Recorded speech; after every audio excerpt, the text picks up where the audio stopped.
Hey, hi everyone. Happy Wellness Wednesday. My name is Claudia Wong. I'm a nurse practitioner and also co-founder of Mindful Nurses, along with Janelle Smith. This is another session of Wellness Wednesdays. We have sessions every Wednesday focusing on a different holistic practice or talk or different way of thinking that can greatly improve your health. Our goal with Mindful Nurses is to improve the self-care of well-being for nurses. Since they do so much to take care of others, we want to make sure that they're taken care of as well. And there's different holistic practices, different ways to improve the health, physical and mental well-being of nurses. And one of those is optimizing your morning routine. Mornings are so important. Self-care is so important. And here to discuss that further is mindset coach Calvin Leung. So he's also a registered nurse and has gone through a lot trying to find his optimal routine and works with others also to help set ideal mindset and get you a beautiful routine, optimal routine to start your day. So if Calvin's here with me now, if you can introduce yourself and we'll go from there. Hey everyone, thanks for having me, Claudia. It's a pleasure to be here on Mindful Nurses. It's great to see what you're doing for the community as well, because I know there's a lot of nurses and doctors and other healthcare practitioners who are, struggling with their morning routines or just going through life, especially during the pandemic that we're experiencing right now. So yeah, just a little bit about myself. I'm from Vancouver, Canada. It's very cold here on the West Coast, but I've been a registered nurse for about 2 years now. Primarily, my background is in surgical and ambulatory care, so I do a lot of. Be here on. Oh, I think I just heard myself there. Oh, go ahead. Okay, all good. So yeah, I primarily work in the surgical suite, and recently I just moved on towards home care nursing. So part of the component is focusing on chronic wound management and palliative care. So those are very big areas in home health as well. So it relates really well to what I do on the business end of things, where I coach entrepreneurs to overcome stress and anxiety of building their own businesses. So I've been doing this for about 2 years, working as a nurse. I've actually started coaching for many, many years too. I started off in competitive powerlifting and then got into martial arts for the last decade or so, competing in different tournaments as well and coaching students as well to go on the platform as well. So yeah, it's been a journey since then. So now I'm in the coaching space, and I honestly, it's probably one of the most connected feelings I've ever had as well. So it's just great to share this with our community and mindful nurses today as well. Mm-hmm. Thank you so much for being here. Yeah. I guess we can start you can talk to us about why are morning routines so important? Yeah, absolutely. I mean, it's so common to just wake up, on the weekends or even on a daily basis on just like maybe if you're working at 7 o'clock in the morning, you're probably waking up at like 6:30 or maybe 6 o'clock just to get enough time to wake up, do your hygiene, put on some clothes, put on a pot of coffee and run out while you're drinking a pot of coffee and go into work like, oh my goodness, am I going to make it through that door and catch the elevator or make it on time on the ward to catch a report or something like that? Like, is no intention behind it, right? So as a result, we go in with the mindset that we're just kind of going with the flow or drifting into throughout the days. We're not really setting an intention about why it's so important to have these daily practices per se, and kind of foreseeing what are some challenges that might have. Instead, we're just kind of taking it as it comes along. And as a result, we become frazzled. Because then, and I was just talking to my client earlier about doing transitions, right? Every moment when we make a decision or we're switching a task, we're transitioning, right? And every time we transition, it requires a different level of energy. So the more transitions that we have in a day, the more energy we spend just trying to go through all those movements, all those tasks. And maybe that's why we actually feel so exhausted after an 8, 10, 12, or even 16-hour shift. It's because we're constantly going through the juggling act of managing our energy. Right. So if we can actually set an intention in the morning of developing a good habit, and it doesn't have to be super strenuous, like a super 1 or 2 hour long habit or morning routine. It's just figuring out something that works out for you personally and building on that habit, that routine, having discipline. Um, I think it could take a lot of people very far. It certainly helped me a lot throughout my years of anxiety and stress. So I know it helps a lot of my clients as well. And this is what I've seen as well, my professional experience as well, to set those morning habits. Yeah, thank you for mentioning it. And you mentioned like sometimes people just wake up and they're starting to multitask and do all these things. And Uh, yeah, what I realized also is, multitasking actually takes your attention away from each thing. So you're more distracted and not as efficient with each task. So it's a constant have to be mindful about it, but trying to slow down and do one thing at a time sometimes when you can. And I also liked how you mentioned that, sometimes just people wake up and start going with the flow. And I think that really takes people on like a train ride of just like responding and trying to catch up to things. But yeah, setting a morning routine and intention for the day is a really nice way to kind of get in control a little bit, at least of your mind a little bit in the morning. So that's a really good point that you make. oh yeah, I want to kind of just echo what you just said there about setting the routine, kind of making sure your mind is not kind of drifting everywhere the second we wake up. Because I'm pretty sure there's a show of hands in this call today that there's a handful of us out there, even more than that, is when we wake up, our brain's like, oh my God, I gotta do this. Like, I have so many things to do. Like, what about this? Did I forget about this thing at work? Or maybe I have an errand to run. Like, there's so many things that come to our mind, right? Especially when people are going through chronic anxiety, for example. So, I mean, just having the tools and skills to manage that and control that to the best of our ability. And obviously, it's not a band-aid solution. This is a long-term solution that we always constantly have to practice every single day, so that we can learn to be more aware of what we're saying to ourselves and how we're thinking about things and the intention we set, right? So yeah, that's so cool that you brought that up, especially with the word mindful and mindful nurses. It kind of really goes well together like that. Yeah, definitely. Mhm. Yeah, it's a daily, it's a constant habit or I'm sorry, a constant effort to keep these in play because things come up and think life is just unpredictable. That's the nature. Yeah. So it's not like I also don't want people to feel like they're failing too, like, oh, this morning they weren't able to do this routine or they're only able to do it for this many minutes. Like it's also important to be positive about it and not be so hard on yourself too. Um, I think that's also a very important thing. Yeah. Yeah. Yeah. It is. It is totally very important because before I started this whole morning routine thing, and when I was in my early 20s too, going through career changes, and I came from a culinary background. I cooked for about 8 years, thinking about getting my red seal too. So it's a very high pressured, high heat environment. People tend to poke fun at you a lot, right? And there's a lot of subconscious feelings that linger when you get home and stuff. And when you're not able to express those things, it comes on many different forms: passive aggressiveness, active aggressiveness, and stuff like that.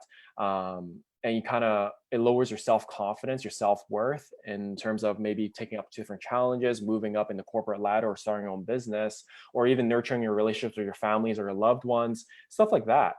And what I've noticed was the fact that when I used to wake up and not really have an intention set in there, I just wake up and just go and really not know what I'm going to walk into per se. Some people love that, but it's important to have some sort of plan, some sort of structure to guide ourselves through this process, right? And as I was going through this journey of like, how the heck do I recalibrate my mind? Like, how do I get more calm? How do I become less stressful, less anxious? How do I stop lashing out from people? Because I was basically a piece of crap around people when I was very angry, right? And it could be very dangerous too if you don't have it controlled too. So, I mean, I worked out a lot. It's one way to stress relief, but especially in the mornings when you start off like very frantic, very stressed out, you kind of start off, the saying, like you start off high, you start off on a good note, you usually want to end off on a good note. Well, I started off on a bad note and ended off on an even worse note. So it was always a challenge going through that, right? So one of the things, as I was going through this research process of trying to figure out how can I um, get myself together in the morning, right? Become more stronger mentally, physically, emotionally, spiritually, more in tuned, and actually start chasing after goals. Like I was a pretty competitive person already, but there's always something lacking in there, right? So during my personal development, and I'm still going through this process too, was when I discovered from Hal Elrod the Savers method, right? And his story is pretty amazing too. He had three near death experiences: one from the stock market crash when he contemplated suicide, another one when he was diagnosed with a terminal illness. So doctor said, like, you have a 6-month prognosis, and if you don't do chemo, this is it, right? And the third one was when he had a fatal car crash where he was basically a paraplegic, right? He lost full mobility function in his lower limbs, couldn't feel anymore. And these moments happened when he's in his early mid 20s. And it was still kind of like a young mindset, kind of just like, this is a joke, right? But he fully realized this is reality. Like he wasn't able going to walk anymore. So in his story here, he was studying about why people are so successful. And there's people like athletes who overcame injuries, who won a lot of gold medals, for example, and just kind of study through their routines, and versus multimillionaires. Like, why are these guys so successful and all the health habits that they developed? But he couldn't find a formula to really encompass all these different points to really set himself up for success. So he came up with the Savers method, right? And the acronym stands for, the S stands for silence. Won a lot of gold medals. And then the A stands for affirmations. And so basically you're repeating things that are true to yourself. They're relevant, they're positive, and they're future. Well, they're very empowering for yourself, right? And the third one, the V, was visualization. So you're visualizing, like, what is your dream life? Or even visualizing yourself going through the days. I was talking about early on, like preparation for your day or having intention. So when you're visualizing your things, your mind doesn't know the difference between imaginary versus reality. And if your mind can see it, it's already happening already. So it's just basically trying to figure out, okay, so I have this reality in my head. Now it's got to go do the thing. All right. And our brains are problem solving machines. So you give it this problem, this reality, it's going to figure a way to how to solve it. And that's why you see guys like, Kobe Bryant, Michael Jordan, right? Bill Gates. They spend a lot of time visualizing about the goal that they want, the dream life, or maybe the outcome of a project, right? The E stands for exercising, right? We both know, and a lot of nurses and doctors here know, that exercising releases a lot of endorphins, and it's good for your mental health, your physical health as well, for your joints, your muscles. But equally too, it's important to have that because it helps raises your energy throughout the day. So you think about your we all have energy tank. It's very finite, right? So if you don't exercise for a certain period of time, it's very small. Our tank, per se, energy tank, is very small. Mm-hmm. So as you constantly keep on exercising, your tank increases. And of course, you get tired, right? Because you got to build up the energy, the capacity. But as the tank gets bigger, it pulls you through those challenging moments of your days, your life, and it allows you to be consistent, right? Everybody has the same amount of time in a day, 24 hours, right? But it just really depends on how you allocate the time. And so when you're faced with a day where you have to do a lot of big tasks and you're feeling depleted, well, part of the reasons why is because you don't have the energy to go through it, right? You feel taxed out after the 6-hour mark and you still have like another 6 more hours to go. It's hard, right? So you have to develop capacity to do so. So that might look like, for example, just maybe going out for a jog, a 10-minute jog or a brisk walk in the morning, or maybe doing push-ups to get your heart rate up. Anything to get you a little sweat, your heart rate elevated a little bit, so you can get your endorphins releasing. Mm-hmm. So you can start off on a high note, right? And the R stands for reading, right?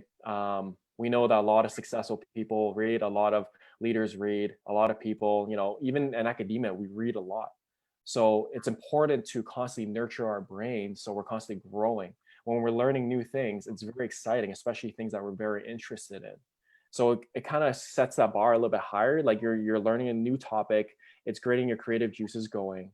And it's also creating you, like we're all work in healthcare, so we got to talk to people. It helps you learn about more topics to be more connectable with others. Right. And the last thing is scribing, journaling. So one of the biggest things is that, our brain is filled with so many different tasks that we need to do, so many different thoughts, emotions. So one of the things we can do is do like a morning brain dump, for example. Spend like 2 or 5 minutes on a journal and just release it all. Or maybe write down 3 things you want to do today that will help move your business or your life or your practice forward. So that's a savers method from Hal Elrod, and that really helped me out too. And now today, I don't no longer do that system, but I did that during my nursing school and throughout my early stages of my nursing practice too, to keep my anxiety and stress level down. Because I felt like when I go into, a patient that's coding, right, crashing, and I didn't have the mental preparation for it, I felt like I was just going through the motions. Like, I hope my team comes behind me, brings a car and just like saves me here too, or as I might be the one under needing compression too. It's very, very intense. But when you go into your shift, almost anticipating the worst outcome, the biggest challenges, right, setting that intention, you're almost priming yourself for opportunities for yourself to grow and how to overcome those big challenges that you're going to face in a day, right? It's not about if it's going to happen, it's about when it's going to happen. So right, yeah, life is not a steady line. There's ups and downs, and no, part of what makes it interesting also. yeah, yeah, you mentioned a couple of things. One is like an important thing is visualization, and it's something that I keep hearing over and over from experts like Joe Dispenza, Secret, and it really changes how your mind feels and your body feels. Like you mentioned, your mind doesn't know if it's something is happening now or in the future. But I also feel like that also changes how your body feels too. Like you really feel like you attained a certain thing you want to attain, or if you want love, you really start to feel that love inside you. Like you start to feel the emotion associated with it, and that helps you go towards whatever you're going towards. So it's so powerful, that tool, visualization, and gives you some direction of where you're going. And I think it also like highlights things that might be happening in your life that are helping you towards that direction. Like you're just more aware of those signals where they might present themselves to you. So that's a really good way. And then, yeah, you mentioned exercise. I find that exercise helps kind of clear my mind too. Yeah. Like sometimes other thoughts will come in there, but it helps settle my mind, and I feel more creative, and I feel like problems kind of sort themselves out, like some solution will come to mind. So that's a really good thing. And journaling, some people, I guess it depends on what time of day works best. But do you recommend journaling in the morning as opposed to the evening, or is it just based on what works for the person? Yeah, that's a really good question, Claudia, because as human instinct, we're kind of lazy by nature. We try to figure out what's black and white, but it's always a gray area. I'm sure you know as a nurse too, like nothing's ever black and white. So it really depends on the person. Like when you first start out, journaling sounds very tedious. So initially, it's always good to start in the morning or even at night too, because we're filled with a lot of thoughts in the morning, and we're also filled with a lot of thoughts and feelings at nighttime too. So you always want to go to bed or leave the house per se, with a clear slate, with a clear mind, a clear heart, so you can set the intentions for the rest of the day. You don't want to bring things into work per se, because I know a lot of us are very passionate about what we do, and it only makes sense to be present by, first of all, unleashing all the things that's been holding you back, so you can fully just be with you and the client or the patient, and just listen and hear about what they're saying, so you can actually serve them the best way that you can, right? So really, it starts off with just either doing it daytime or nighttime. And what I like to do too is actually I like to have a little sticky pad sometimes and have random thoughts that come up. Like I have such a crazy brain, sometimes a lot of different ideas, especially, building a coaching business. I have to think about content material, and especially a patient that talks to me, I have a lot of things that come up as well. And these are great ideas I wanna jot down. I'm not gonna keep it in my head because my mental real estate's only so much, right? And I want to keep on thinking about that one thing. So I always maybe carry a little piece of paper and write on the back of it and just be like, oh, this is what I want to do later today. And that's it. Yeah. And then I forget about it. And then I come back and visit it maybe later in the week or maybe at the end of the night or something like that, just to keep myself going. Right. So that's another form of journaling as well. So it really depends, going back to the question you asked me. Mm-hmm. Yeah, I think that's helpful. Just if you're thinking about something, just jot it down so like that thought's not lost. And also so you're not preoccupied trying to keep remembering it. Yeah. So yeah, I think that's really helpful, having a to-do list or to accomplish list. Yeah, because there's so much going on today, especially, when we're taking care of so many different people. Everybody has different needs and stuff like that. And you're trying to prioritize too. And not everything is important, right? As we all know, you have to learn to prioritize, find what's urgent and what's emergent too. So writing things down that aren't so urgent per se, then it kind of allows you to just be more efficient with your day, right? So you can really focus on the things that really matter to you. Mm-hmm. Yeah. And I think with journaling, it's good to try to do it at the same time every day. And it doesn't need to be a long session. It could be 5-minute timer or something, or just 3 things you want to accomplish, something like that. I find that I'm my brain is too tired at night to really do regular routines. So mornings are better for me. Yeah. And nowadays also it gets dark early. So I feel like mornings are actually prime time for self-care and getting some sunlight and doing things that you need to do for yourself before it gets dark. Yeah, actually, you brought a really good point there because going back to the idea that we all have the same amount of time in a day, and sometimes we say oh, we don't have enough time. Well, here's the thing, right? We have to make time for ourselves because we always advocate self-care for our patients, our clients, our customers. But what about ourselves, right? I mean, sure, sleep is important, but equally, you need to find a time in the day where it's all just for you, right? So you can help yourself, give more value to yourself, invest in yourself a little bit more, either reading or doing the savers method or doing a little bit of journaling, so that you're continuously going through the day with a clean slate, right? And I find the morning, for example, is a great time. Some people are nocturnal, very night owls. They stay up to 3 or 4 in the morning. I like to wake up at 4 in the morning to do my stuff. Yeah, just because everyone likes to stay up late, right? And that's a time for peace and quiet. It's just me, my cup of coffee, my dog. And after we go for a walk, I read my book and just do my thing, right? And the house is just quiet. And in the summertime, it's even better, right? The sun's rising, you hear the birds chirping. And it's just, there's nothing else going on but you, whatever you're working on, and the things around you.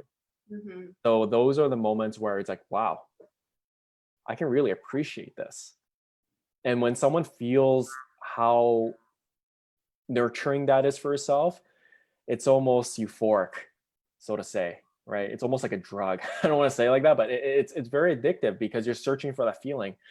So I think for a lot of listeners here, it's important to first of all find time for yourself, and even going through the savers method, even through how Elrod goes through the book, you can do a minute per thing, meditate for 1 minute, read for 1 minute, just get the book open, do your affirmations for 1 minute, visualize for 1 minute, et cetera, et cetera. As long as you keep that going, but just find time for yourself, because we spend so much time with other people that we just constantly give. But how do we give if we don't have enough? We have nothing to give. Our tank is empty, right? Yeah, it's very exhausting. And this is where stress and anxiety start coming in, because we keep on thinking oh, I can't give anymore, but I got to keep on giving. What about me? And this is where people think, oh, you're so selfish and all that kind of stuff, right? And I start to think about all these negative thoughts. Mm-hmm. Well, it's a sign that you need to spend some time on yourself.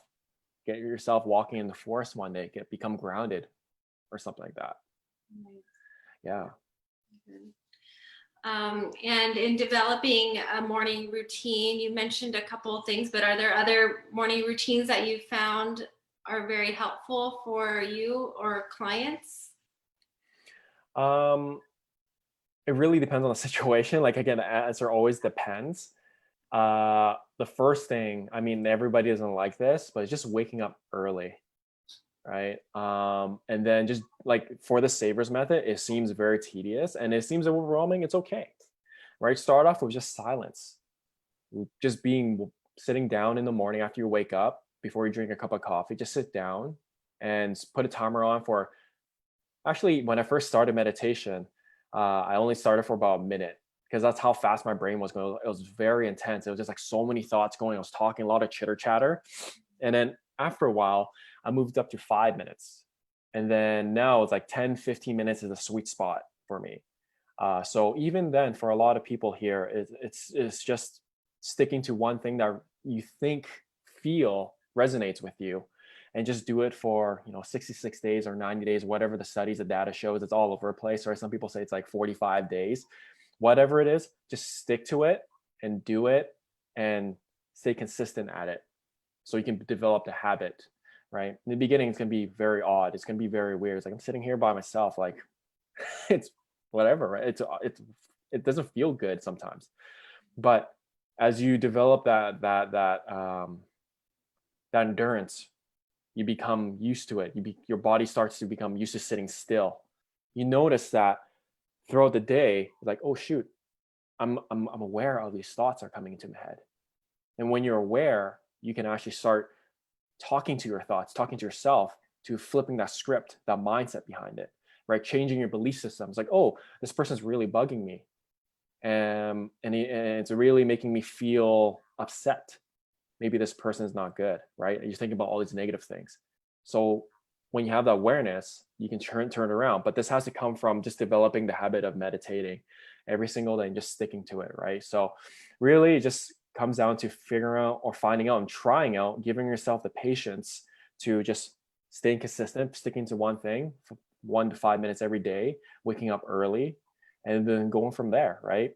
We all think about, oh, let's do the whole thing, the full 1 hour stretch, day one. That's intense. That is so intense, right? It's like getting a patient out of surgery. You're in post-op day 0, day 1. It's like, oh, let's start walking now. It's like, no, this guy's going through so much pain. He's still on an epidural or something like that, right? His legs are still numb. It's like, it doesn't make sense. Mm-hmm. So why would you do the same for yourself, right? Especially when you're starting from ground zero. And just giving yourself that time and patience and to allow yourself to just feel it and go through that process. Yeah, I agree. It's good to start small too, and not expect yourself to do a million things in the morning when you're not used to doing other things. Something that I've picked up also is when you have a plan, like say you want to meditate for 10 minutes a day in the morning. It's good also to have an alternate plan too, in case something happens, your alarm didn't go off, or some just backup plan that you have in your head that like if this doesn't happen, that's okay. Like don't freak out. You do this alternate way. Maybe you during lunch you'll meditate or you'll take some focused breaths and close your eyes for a minute, and that's also okay. Like I mentioned before, a big thing is like not to feel down on yourself either for not accomplishing it every single day. So that's just a habit that I have picked up too. That is so cool. Yeah, it's all about being flexible too, right, Claudia? I totally agree with you what you said there. Like a lot of us are so ingrained in getting things done a certain way, especially when you have a structure, and it feels like you're ripping a portion of yourself when you go out of routine, because now you have to think on your feet, right? But part of life is really embracing what comes at you too, right? Going through those challenges, and sometimes, like you're right, like you might sleep in, your alarm clock or your phone might fail on you, and you might not wake up. You're like, oh my god, like I run out of the house in 5 minutes, like in record time. But That's okay, right? We have those days. And it's just important, just as important to just go through those things and allow it to happen and not get in a car accident for rushing into traffic, for example, and just go through it and then find a moment in your day to recalibrate yourself again, right? Like you said, you brought up a really good point. It's like, find those moments in the day to just take your deep breaths, right? Whether it's like a 5 minutes into your coffee or lunch break and embracing that and just being by yourself, it's so good, right? Yeah. Yeah. Yeah. So, and just like not feeling bad if you don't accomplish everything that you wanted to accomplish, I think is important too. Something else that I've noticed, I actually was doing this during a yoga teacher training I was doing in Bali. Cool. Yeah, in the mornings, they actually told us not to look at our cell phones until we finished doing our yoga and meditation. And we would wake up really early to do that. But actually, I love that practice because that way you don't start thinking of everyone else's what everyone else needs from you. Like once you open that email or look at your text messages and all this other information comes out to you and everyone's needs. So I think not checking your phone if possible until you finish doing some self-care routines or having some silence is really beneficial to kind of own that time for yourself, that self-care time.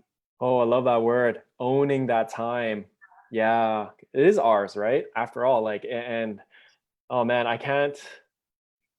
there's so many times where I go into bed looking at Instagram, Facebook, or YouTube. It's like, oh, I'm in bed at 9:30, and then 2 hours later on YouTube or Facebook, it's like 11:30. We just spent a countless amount of time on that. But in the morning too, right? Like sometimes we wake up and we go on Facebook or Instagram, or we have news articles that pop up on our phone, and it might be bad news and it brings us down already. So why would we allow that to happen to us if we know that our morning routine or morning time for ourselves is ours? Like it's our time to really reinvest in ourselves, right? Man, like looking at the phone is so detrimental. Like I was just finishing up the 4-hour work week from Tim Ferriss. Totally recommend it to you guys. If you guys are out there, like there's nursepreneurs who are also building a business too. It's about managing your time better, right? How to maximize, how to delegate. And one of the things he does for himself, this book I think was written in the early 2000s, right? And he was at the peak of his business, but it was just crazy. He was working about 60 to 80 hours per week and just doing a lot of customer service. And one of the biggest challenges that he was facing was dealing with emails, customer inquiries, right? So he spends so much time, just like us, doing text messages. He has to do a lot of emails, so it consumes a lot of time and energy. And even for us too, right? One of the things he mentioned in the book was setting a time in a day or maybe in the week to answer your emails or texts. So with myself, like I have a lot of people who reach out to me, a lot of comments and likes and stuff and follows with my marketing, for example. And it's very overwhelming, right? And especially if I look in the morning, it's like, oh, I have 100 things on my badge. It's a lot to go through, right? But here's the thing, like I have to, like you said, stop myself from looking at the phone. And then I actually allocate a time within my day, maybe during my coffee break, like, okay, this is what I'm going to go through in my Instagram or my Facebook or my emails or something like that. And I only spend maybe 15 minutes on it. And I'll prioritize the ones that are the needle movers in my business, right? And there's a different system involving that as well. So it's a really good point that you brought up too, Claudia, because I think we just,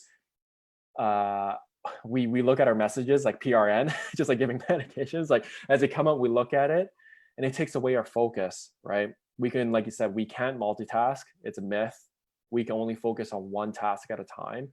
So why not batch focus your things, like focus on doing all your messages or your text messages, do your client care, or maybe answering client inquiries or following up with your patients or something like that, like one thing at a time, right? So even with going back to the text message thing and look at the phone, right? Set a time for that to actually look at your phone, right? Without getting fired, obviously, if you work in an office setting.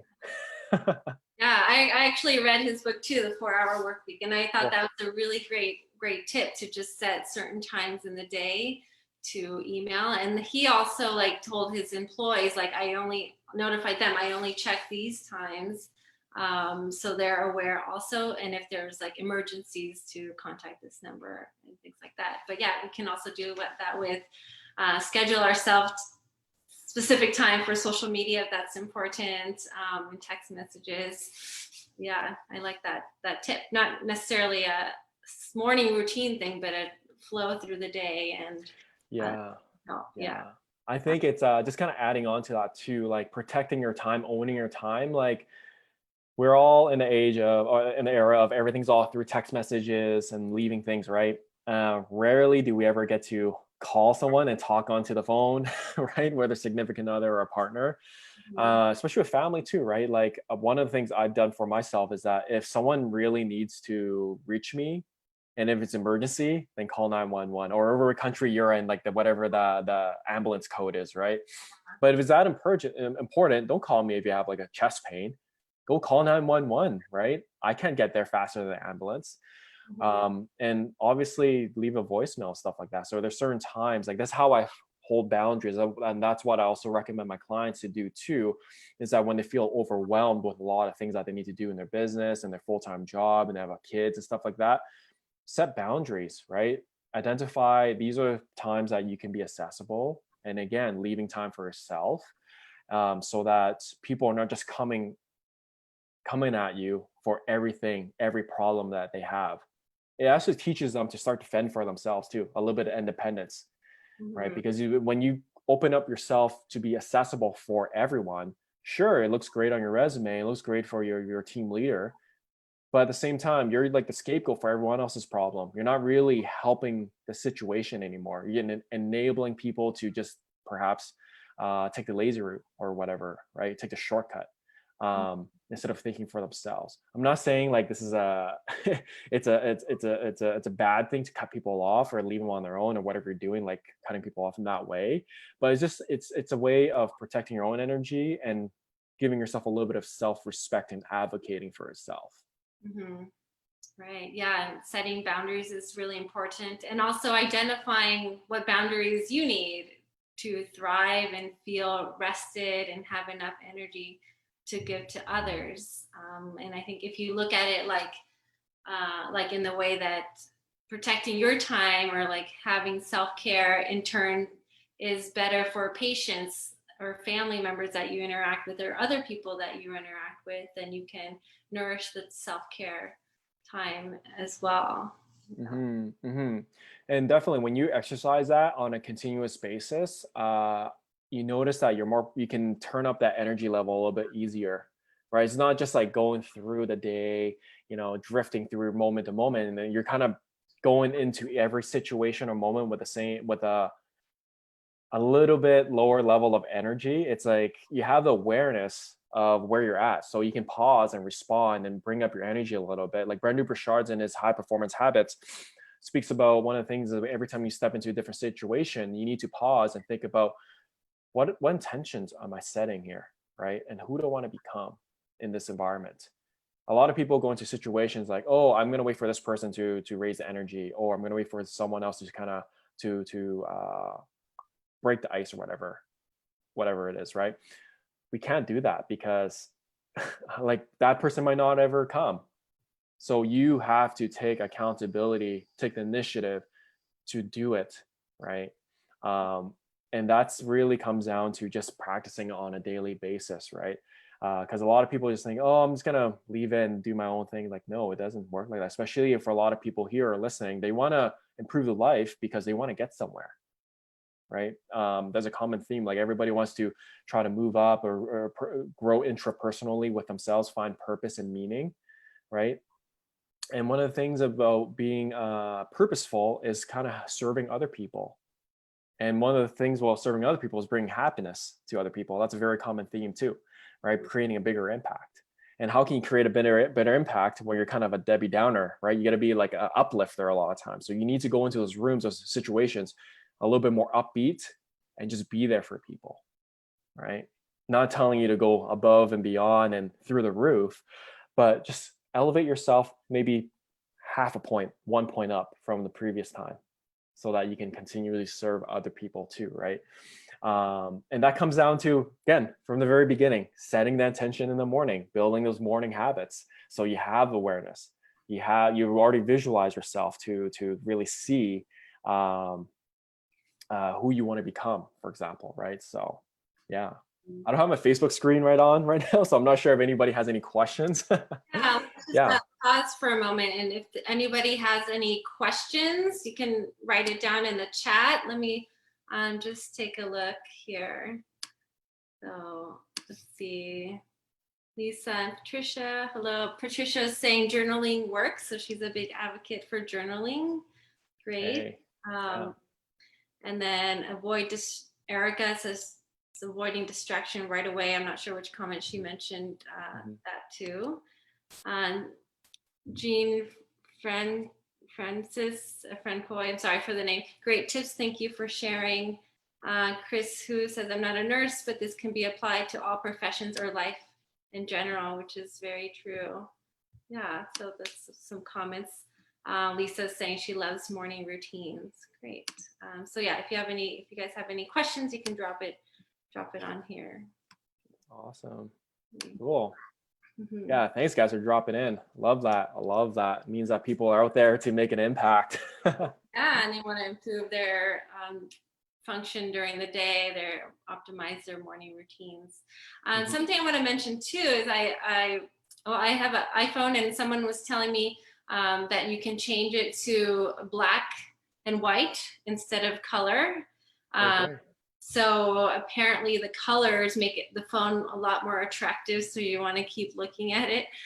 So if you can change the mode to like black and white, it's also a reminder that like, oh, I'm not supposed to be on my phone all the time. It's also like less appealing to be on it all the time. So that's something that people can do if they're always grabbing for the phone.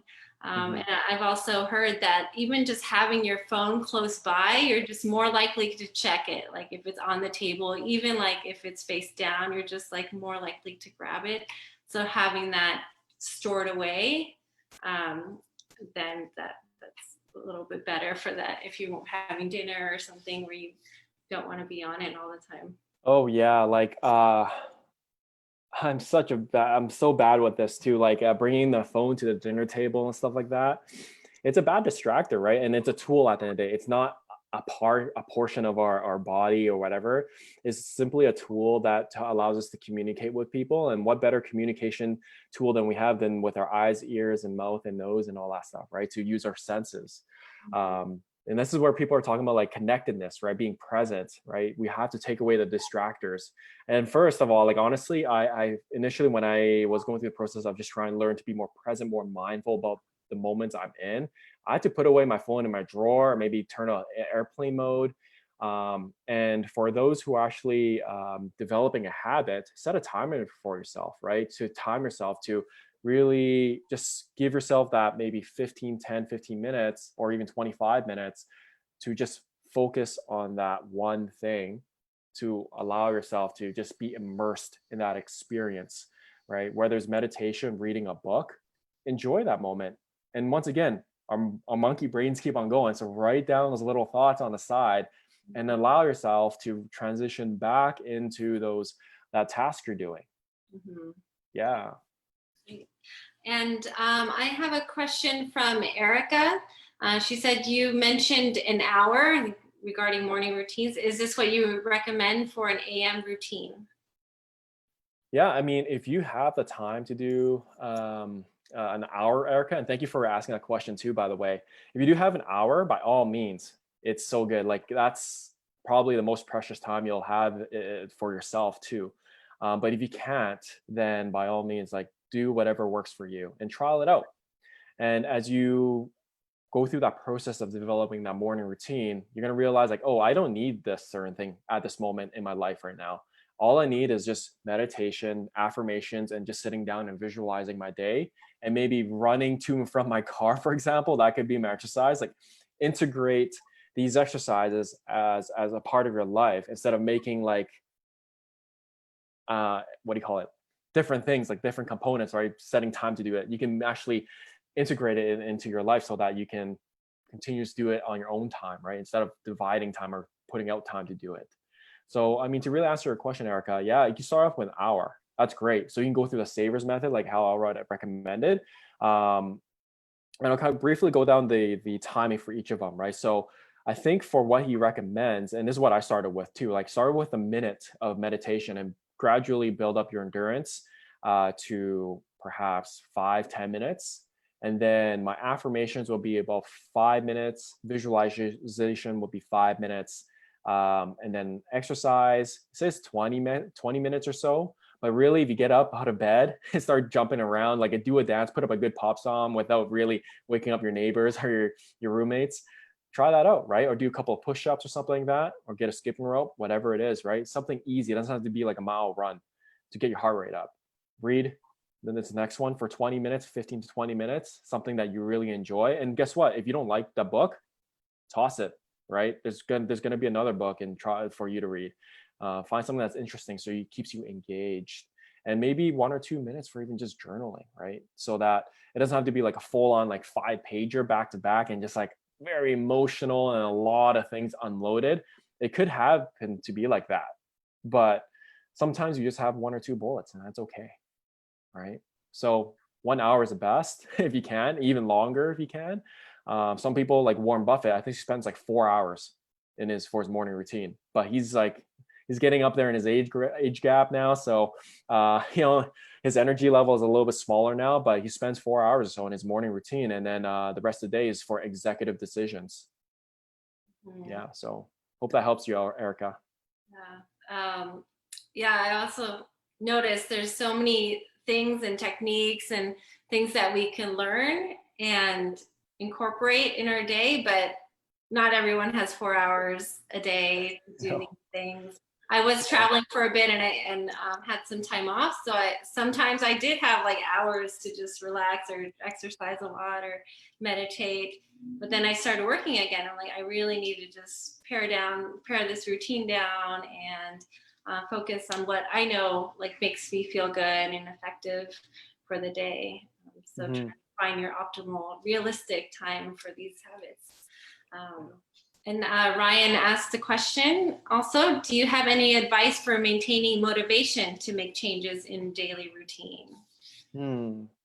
Here's the thing, Ryan. Thank you for asking that question too. That's a really good question. And I think in this the last couple of years, the word motivation has been tossed around quite a bit, and everybody's trying to seek that motivation to do something. And first and foremost, I want to frame this answer a little bit, is that motivation is very temporary. And it's something that's not externally coming into you. It's not like, I'm waiting for someone to say something to me, or I'm watching a music video perhaps to really amp up my energy and get me going.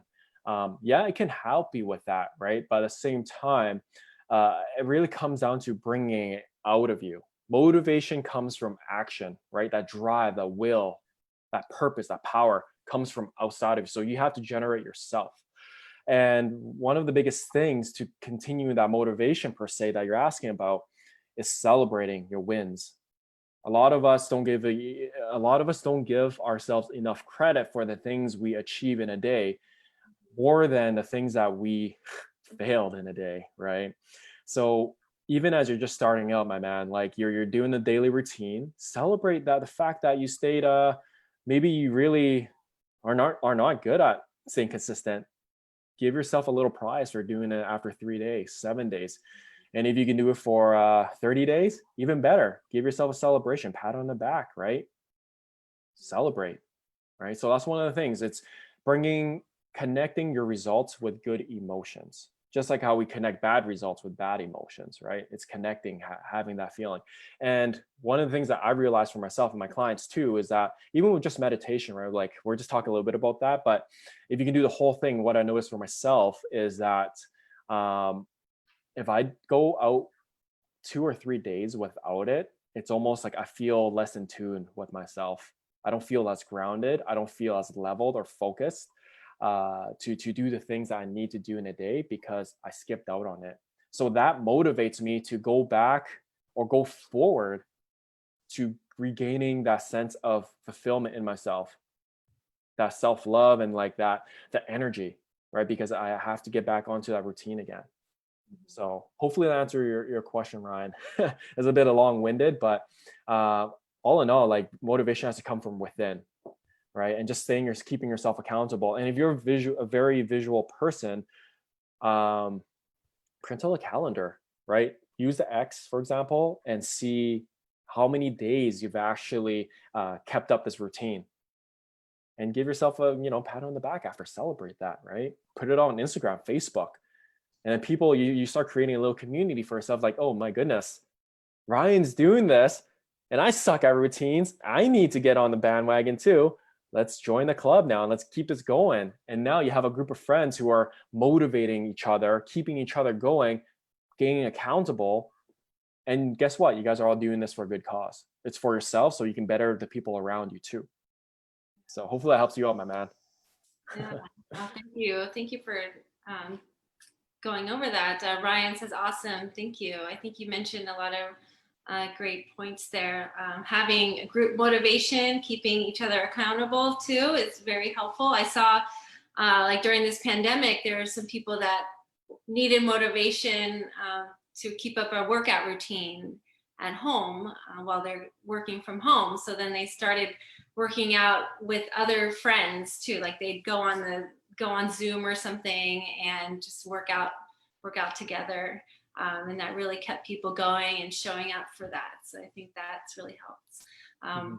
And also, you do mindset coaching. So can you explain your role in that? Yeah, in terms of mindset, like where it really started from for me. Yeah, well, your role in like setting people up for morning routines or things that you do as a mindset coach. Yeah, absolutely. So I'm primarily focused on entrepreneurs, and even I work with a handful of nurses as well and healthcare providers. It's funny, like I never intended my clients to be in the healthcare space, but it just seemed to be I'm attracting them the way I speak, maybe the language I use.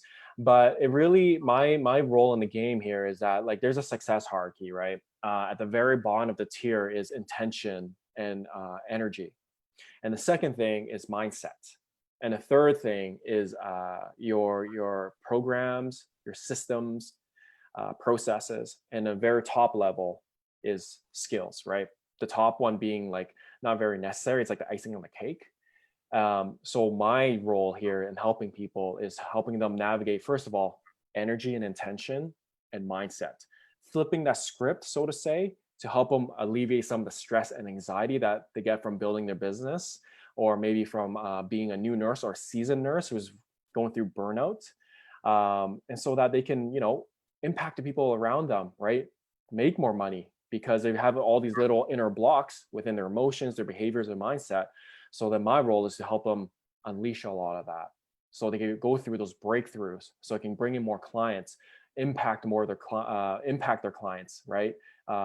May perhaps move the corporate ladder, right? Asking for that raise, or maybe just saying I love you to a wife for I don't know how long was the first time for them or last time for them, right? It's all these subconscious beliefs, and this is where I really dig in for them, is to unravel some of that, right? But ultimately, it's really helping them just turn their attitude around and their mindset, their belief systems around, so that to allow them to grow and nurture others at the same time within their life and business. Thank you for explaining your role and how it can be beneficial for others. And yeah, that's so important. Removing those blocks, those subconscious things that are in your mind, or some story that you believe about yourself that may be in the way of you achieving what you want. And you kind of, we just have a couple minutes here, but you kind of touched base a little bit about your morning routine, but I think viewers would love to hear your morning routine. You said you get up at 4 a.m. Yeah, absolutely. I'll quickly share about that. So my current morning routine, for some of you who heard of Wim Hof, I do the ice shower or the cold shower in the morning. And right now it's winter. It's below freezing sometimes in the morning. So I wake up at 5 right now because I don't work in the hospital anymore. So I can wake up an hour later, but I wake up in the morning at 5 o'clock. I get up and here's the thing. I put my phone across my room. So when it rings, I got to get up and turn that thing off. Otherwise it's going to be waking up my whole house. So that's a motivating factor, right? To get me up. And here's a crazy thing too. Like when I get out of bed, I'm so enticed to crawl back into my bed and just get back in my sheets. Like, I know I can just, since I start at 8 o'clock, I can just crawl back in bed, go back to sleep put snooze button for another 1.5 hours. But I just make one step at a time, and then I go to do my ice shower or my cold shower, do my hygiene, and I come back and I sit in my bed here and actually do 5 to 10 minutes of meditation. And then I do a brain dump of all my fears, because in order for me to feel gratitude, sometimes I need to release some of the inner stigma, the deep fears that I have for myself or what's to come. So I release all of that in my journaling. And after that, I do affirmations. And then I do visualizations in terms of, what does my life look like in when I'm making X amount of dollars per month, when I have no debt and I'm paying off my parents' mortgage, right? And if my future wife and we live in a house and I have 3 loving children, what does that life look like? How does that feel? So getting an emotion portion of it. And once I'm done that, I either read about 15 to 20 minutes. And right now, I usually go for a jog. If I'm not going to the gym in the morning, I'll go for a 10-minute jog or around the block with my dog. And I'll come back and read and do some work in my business. And then I get ready for work. And then off I go for 8 hours. And I come back and do calls with you guys and just love on everyone here. So that's kind of my routine. Oh, yeah, that's a beautiful routine. Thank you. Thank you for sharing. Yeah, I think people can incorporate some of those also if it works for them. And by the way, Calvin's calling in from Canada, which can get quite cold. So kudos to you for getting out of bed and taking a cold shower. Yes. Definitely wakes you up and gets you excited for the day. Yeah. System. Oh man, like it's I won't go too far into it, but it definitely wakes you up, and it definitely surpasses that coffee kick that you guys get even from a double or triple espresso. Nothing beats a little bit of ice going down your back and chest. Yeah. And you're up and running. That's a crazy thing too, right? Your adrenaline goes up, right? So yeah, a lot of data behind that too. Yeah, great. Okay, Erica saying thank you, such good info. So I want to thank you so much, Calvin, for talking about these things with us. It's very useful for everyone and nurses out there. And we'll drop your contact info, your Instagram on the comments, or you can tell everyone how to get a hold of you if they have more questions or want to connect with you. Yeah, absolutely, guys. So first and foremost, thank you for everyone for joining this call today. It's a pleasure to speak with you and answer some of your questions.